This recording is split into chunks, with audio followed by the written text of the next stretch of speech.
Well, the president's controversial border wall is certainly straining the relationship between the U.S. and Mexico right now. But who's actually crossing the border? NBC7's Liberty Zabala went on a ride-along here. And there she is right there. Found out about a new trend of immigrants coming here to San Diego. What she found may surprise you.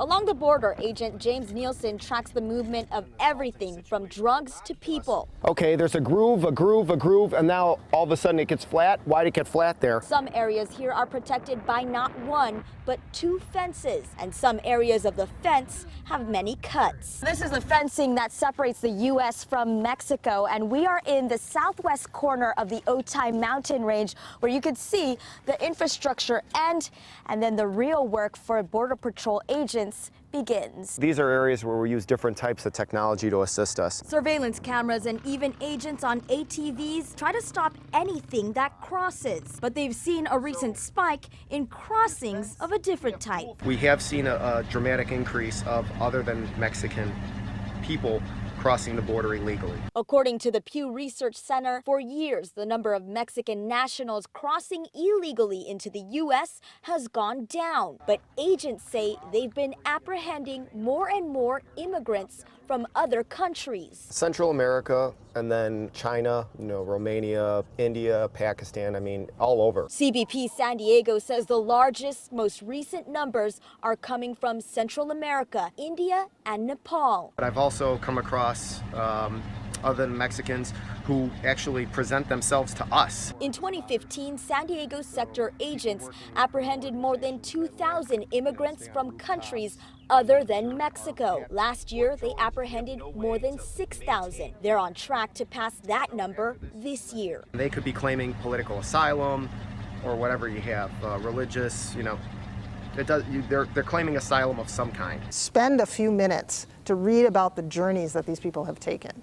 You do not do this lightly. They're really risking their lives. Dr. Katrina Burgess of the UC San Diego Center for Comparative Immigrant Studies says these numbers show her President Trump's immigration policies may be targeting a problem that's no longer there. Migration of Mexicans to the United States is falling. Apprehensions of Mexicans are at their lowest level in 50 years. Yet some of our rhetoric and our proposed solutions are stuck in the past. Liberty Zabala, NBC7. Joe Herrick says he would do it all over again if he had to. He told me about how he risked his own life by rushing into the burning corrals of the San Luis Rey Downs behind me to save his horses trapped inside. So all her skin is burnt and peeling off, kind of like mine. Burnt?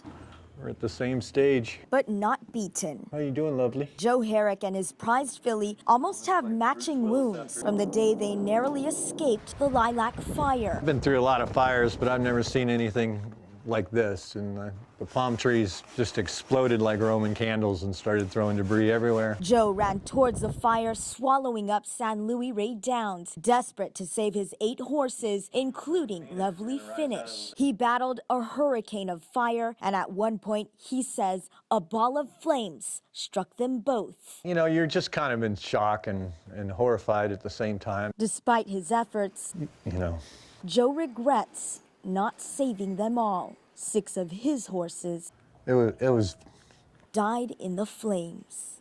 I was just really distraught. With tears in their eyes, both are determined to walk this road to recovery together. Even in the hospital, Joe beat the odds. But I think all those prayers,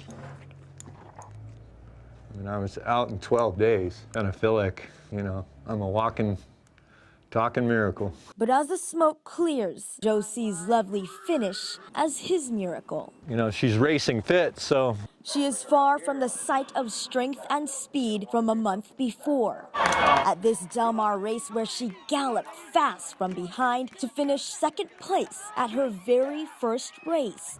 Like a phoenix, we're gonna rise out of those ashes. And if Joe's and Lovely Finish's determination has anything to do with it, it won't be her last. What doesn't kill us makes us stronger, so we'll be awfully tough when we come back. To learn how to donate or help Joe and Lily Finish in their recovery, just head to my Facebook page at facebook.com/LibertyZabala. Life has darkened for Palestinian and former San Diego local Lena Ode. I'm not hopeful.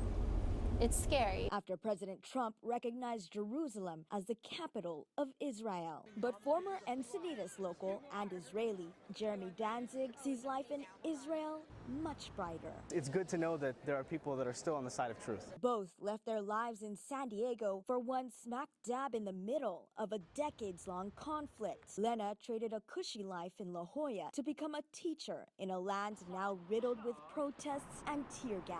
Sometimes the front line comes to you. Driving through the Palestinian refugee camps in the West Bank, she is frustrated by seeing more Israeli settlements pop up in land disputed to be Palestine. She says Palestinians are being pushed out. They're just taking one more thing. On the opposite side, Jeremy says Israelis have a right to the land. A Jew is not building a settlement, he's building a Jewish community in his ancestral indigenous homeland. Soon, he will trade his football jersey for a uniform. He signed up to serve as a soldier in the Israeli Defense Force. My father would join the army and my grandfather did it. Israelis like him praised the move. Posters went up in downtown Jerusalem in support of President Trump. Their stories join in one place where security walls, checkpoints, and ideologies divide two territories just a few miles apart. We need to find a way that we can live together, that we can coexist. Lena teaches at a university in Ramallah, where protests have turned violent